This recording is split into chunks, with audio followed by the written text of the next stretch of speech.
Hey guys, Hailey Lain, aka Key Black here, and on this episode of Off the Cuff, I wanted to talk to you guys about a very obscure character by the name of Golden Bat. It's kind of a non sequitur from Inspector Gadget, but there is something of a thread, and that is the fact that here is another character that I have a questionable crush on, or used to at least in this case. Listen, it just comes back to the hyper-competent, kinda overpowered main character who toys with the bad guys. I've got a type. So for starters, I should probably explain what Golden Bat is. If anybody knows him, I would genuinely be surprised. The character originates from this old kamishibai, which is basically a Japanese form of picture-based storytelling, wherein the titular Golden Bat, or Ogonbato, would be this ancient Atlantean superhero slash god of justice who would fly in to save the day with this maniacal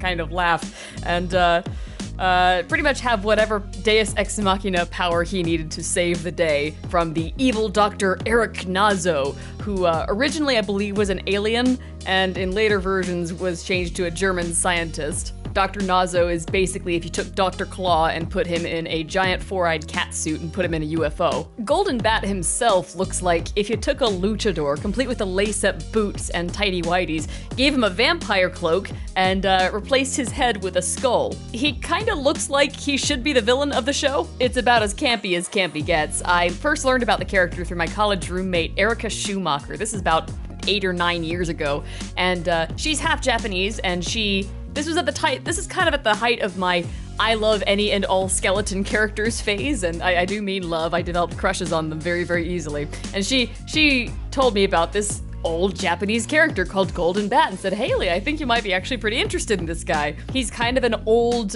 classic character in Japan. You'll see him referenced in a whole bunch of Super Sentai and various anime across the years. In fact, I believe the creator of Death Note watched it in his childhood and drew him at the beginning of one of his Death Note comics. He's sort of one of those, if you know him, you know him. If you don't know him, there's really no good way to explain him in a way that's going to make sense. And so, of course, as soon as Erica told me about him, I had to immediately find out everything I possibly could about him. At the time when I learned about it, the series itself was darn near impossible to find in any language other than Italian, so of course that's how I watched it. I don't speak Italian, but I got pretty good at understanding what was going on in the episodes. The series was translated into various languages from Japanese as Phantoman. I believe that was adapted from the English dub, which is now lost to time and history.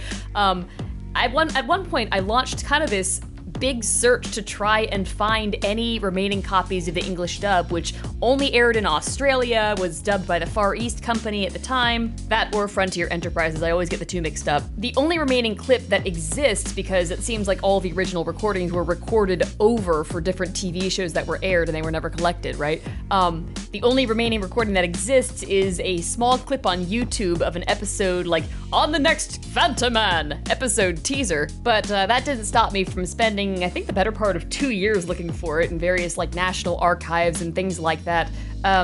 I did get in contact with Burr Middleton, the guy who voiced Phantoma, as the main character was named in Phantoman, the English dub, as well as the narrator and Dr. Nazo turned into Dr. Zero in the English dub, I think. He voiced practically all the main characters. And I found him, I got in touch with his agent, I sent them an email. She was like, yeah, well, I'll have him contact you. This is pretty interesting. I wonder if he even remembers it. And he called me like the next morning at like 5 or 6 a.m. going like, are you the gal who was interested in Phantoma Warrior of Justice? I had almost forgotten about that series. And then he did the laugh into the telephone receiver. It was pretty cool. At any rate, unfortunately that led to a bunch of dead ends. I never actually found any more clips other than that one on YouTube.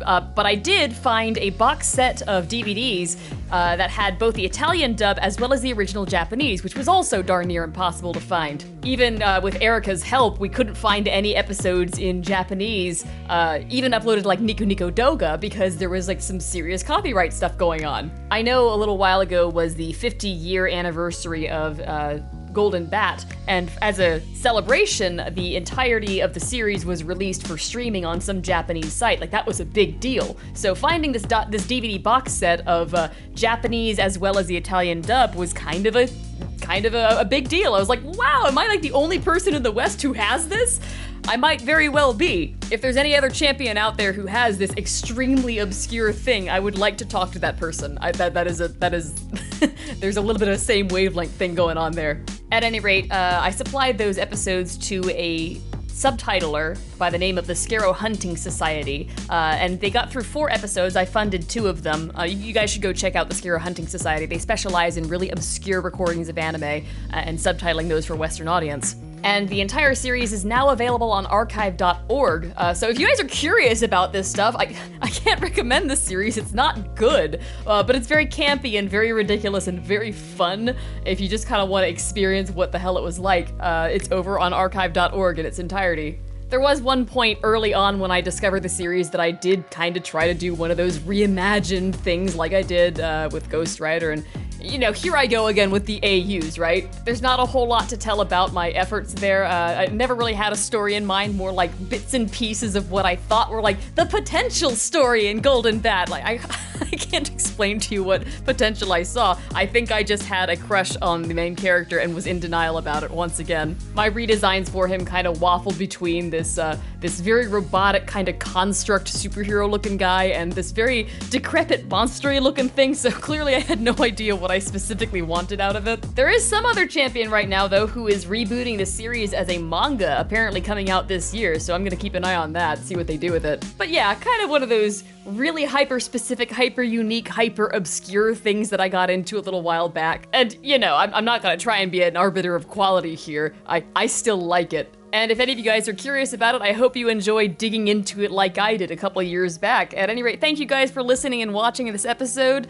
I will see you guys in the next one. As usual, please leave your questions and comments in the comments section, and I will answer what I'm able to in following episodes. Thanks again.